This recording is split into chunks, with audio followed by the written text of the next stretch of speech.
Nous allons voir un nouveau tutoriel sur jeanpierrevillette.com sur Sage 50C Premium 2020. Donc toujours dans notre thématique de la saisie, nous allons voir une nouvelle forme de saisie qui est un petit peu automatique, qui est donc s'intitule la saisie des relevés bancaires où, eh bien, effectivement, vous saisissez votre relevé bancaire à l'identique. Alors, normalement, cette forme de saisie s'adresse plutôt aux sociétés qui sont en dépenses recettes, puisque effectivement, vous ne saisissez pas, vous allez voir dans le relevé manuel des clients et des fournisseurs, mais des charges et des produits. Alors, on va voir concrètement comment on saisit un relevé bancaire. Dans le menu saisie, vous avez ici relevé bancaire.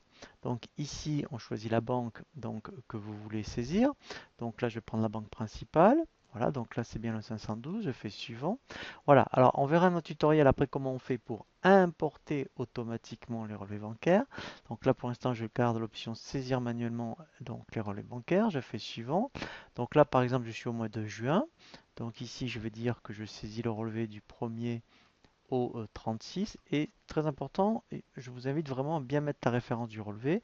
Donc si ce relevé bancaire de juin a le numéro par exemple 123, je fais OK. Voilà. Et là, en fait, vous saisissez vraiment à l'identique votre relevé bancaire. Donc, alors, je vais faire quelques lignes. Donc, par exemple, au 5 juin, par exemple, vous avez eu, par exemple, les frais bancaires. Donc, ici, au montant, donc, alors là, en fait, ici, c'est par rapport au crédit. Donc, par exemple, vous avez eu 12 euros de frais par rapport au service bancaire. Donc là, c'est vrai qu'il faut connaître les comptes. Donc là, c'est le 627. Voilà, service bancaire. Voilà. Voilà.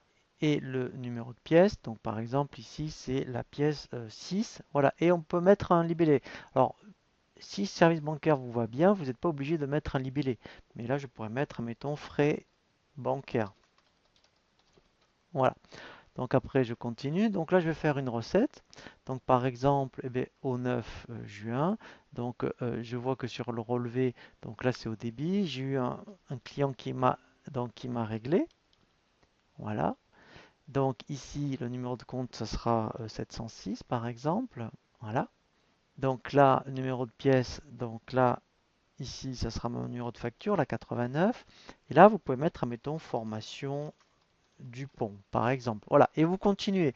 Donc vous le saisissez vraiment à l'identique de votre relevé bancaire. Donc effectivement, quand vous avez terminé, vous faites enregistrer. Voilà.